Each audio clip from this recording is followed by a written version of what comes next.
Hello po mga kabitek and welcome back to my YouTube channel tutorials.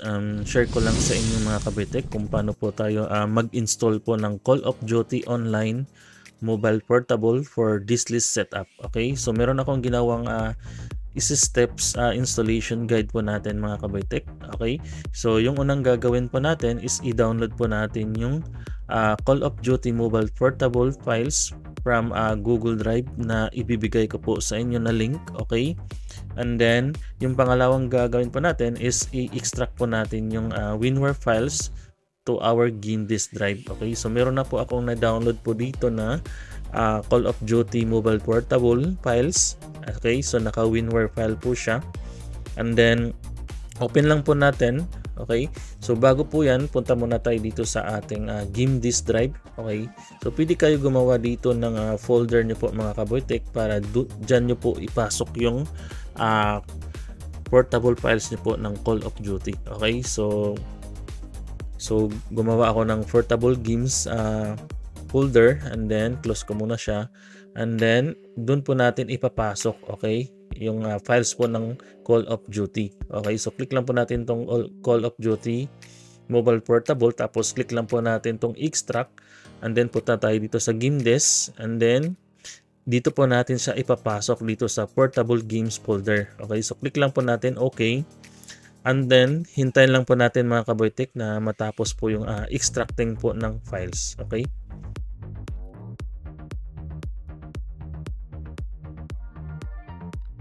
ayan, so natapos na po siya mag-extract mga kabatek. So close na po natin tong WinRAR. Ayan, so punta tayo doon sa ating game disk. Okay, dito sa game disk, and then open natin tong folder po ng portable games folder na ginawa natin. Okay, so proceed tayo dito sa ating steps natin mga kabatek. Okay, so open Call of Duty folder and run application. Okay, so open lang natin yan, and tapos i-run po natin tong application po ng Call of Duty. Okay, so pag naka-traditional setup naman po kayo, ito po yung launcher na gagamitin nyo po. Okay, so extract nyo lang po ito para doon po sa mga naka-traditional setup. Ayan, so since naka-diskless setup po tayo, so ito lang po yung i-run po natin, itong Call of Duty diskless application. Ayan, so right click lang po natin, tapos run po natin. So ayan mga kaboytek, so meron po siyang license key activation po. So kailangan po natin ng license para gumana po itong ating portable Call of Duty. Okay, so meron na po akong license dito mga kaboytek. So ika-copy paste ko na lang yung license key ko. Copy paste lang po natin, tapos paste po natin dito sa box po ng license key. Okay, so click lang po natin tong okay. Itong license key mga kaboytek, sa server lang po natin to i-activate. Okay, so wag nyo po i-activate itong license key doon sa PC client nyo po. Okay, kasi pag na-activate nyo na po yun doon sa PC client, tapos inactivate nyo po dito sa server, is mag-i-invalid na po siya. Okay, so make sure na sa server nyo lang po siya i-activate yung license key nyo po. And then pag gusto nyo po ng license key, so mag-message lang po kayo sa aking Facebook page para mabigyan ko po kayo ng license key. Yung license key po natin, pag naka-diskless setup po kayo, so one license key good for one server po siya, tapos naka-only clients na po siya. And then pag naka-traditional setup naman po kayo, yung one license key po natin is good for 20 units lang. Okay, so yan po yung license key natin mga kaboytek. So balik po tayo dito sa ating application ng Call of Duty. Okay, so since na nailagay na po natin yung license key, na-activate na po siya, so iraran na po natin siya ulit. Okay, and then mag-o-open na po yung application po, no? Okay, so naka-game loop po ito.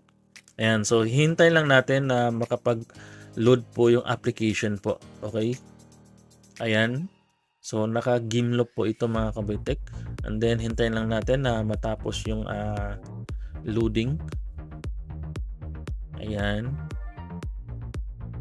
so pwede nyo po ito i-close mga kaboytek, itong sa gilid. Ayan, so ito lang yung focus natin. Ayan, so may konting update lang po siya sa game.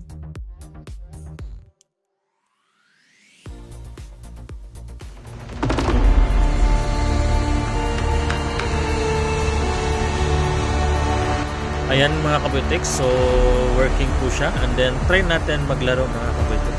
para matest po natin dito sa server.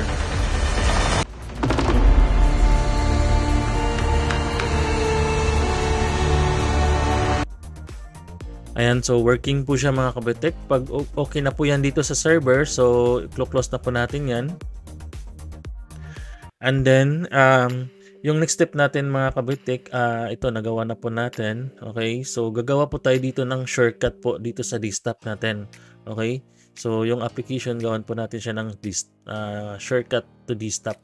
Okay, so right click lang po natin, tapos send to desktop. Ayan. So ito po yung application po ng Call of Duty. So i-rename lang po natin siya mga kabitek. Ayan. Ayan. Call of Duty Mobile. Ayan. Pag gumagamit po kayo ng Gimino, so pwede nyo po ilagay yung Call of Duty application po sa Gimino nyo po mga kabitek. Ayan. So open lang po natin tong Gimino. Okay, so open lang po natin tong Sync XP para mailagay po natin siya dito sa Gimino. Ayan, punta tayo dito sa online games. Tapos i-drag po natin tong application po ng Call of Duty application portable dyan. Tapos click lang po natin save. Ayan, so close na po natin yan. And then open po natin yung ating Gimino. Ayan, so andito na po siya dito sa ating Gimino mga kabitek. Ayan. So itong Gimino po mga kabitek, ibibigay ko po sa inyo ito ng free. Okay, pag nagkukuha po kayo sa akin ng license. Okay, so libre lang po ito mga kabitek. Ayan. So i-try natin i-run dito sa Gimino. Ayan. So double click lang po natin. So, iti-test natin kung gagana po ba siya. Okay? So, ayan, naglo-load na po siya. So, hintayin lang natin na lumabas po yung application. So, hintayin lang natin na makapag-load po siya. Ayan.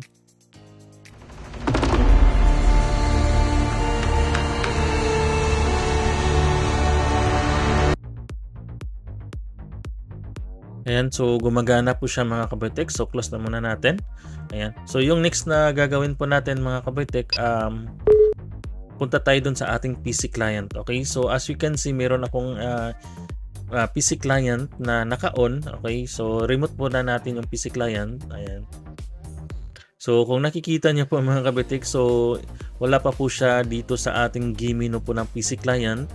Okay, yung Call of Duty. So, i-restart muna natin tong PC client natin para mag-take effect po yung nilagay natin na application po dito sa Gimino ng PC client. Okay, so restart muna natin tong PC client. Ayan.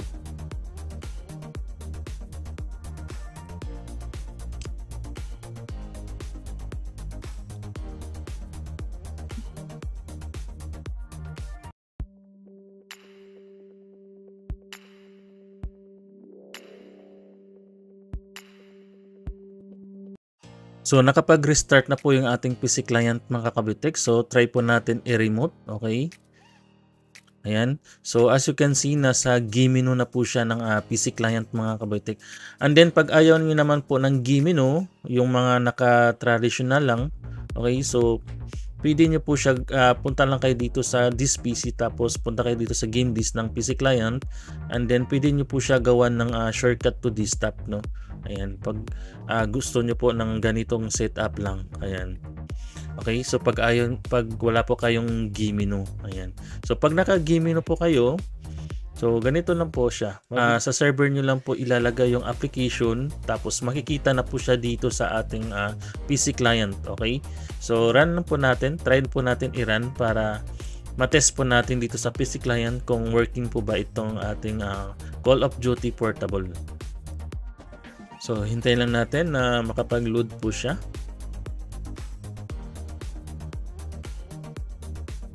So, try natin maglaro mga kabitek. Okay, para matest po natin kung gagana po ba talaga siya. Ayan. So, click lang natin continue. Ayan. So, working po siya mga kabitek, no? Ayan. So, working po siya mga kabitek. So, close na po natin yan. Ayan. So, ganun lang po yung gagawin po natin mga kabitek, no? So, sobrang dali lang po siya i-install mga kabitek. Okay? So, download lang po natin yung files from Google Drive na ibibigay ko po sa inyo na link. And then, extract lang po natin siya dun sa ating game disk drive. Tapos, run lang po natin yung application po ng Call of Duty Portable. Tapos, pag mayroon na kayong license, enter nyo lang po yung license key activation nyo po. Ayan. So, ganun lang po siya kadali mga kaboytek. Ayan. So, yung free po natin na Gimino po mga kaboytek, bali 4 po ito mga kaboytek. So, meron kayong choices na pagpipilian po. Okay, pag kumuha po kayo sa akin ng license key po dito sa Call of Duty. Okay, so yun lang po yung ating tutorials na yun mga kaboytek. At huwag niyo sanang kalimutan na mag-like at mag-subscribe dito sa aking YouTube channel para lagi po kayong updated sa mga bagong videos, tutorials na i-upload ko. Maraming salamat.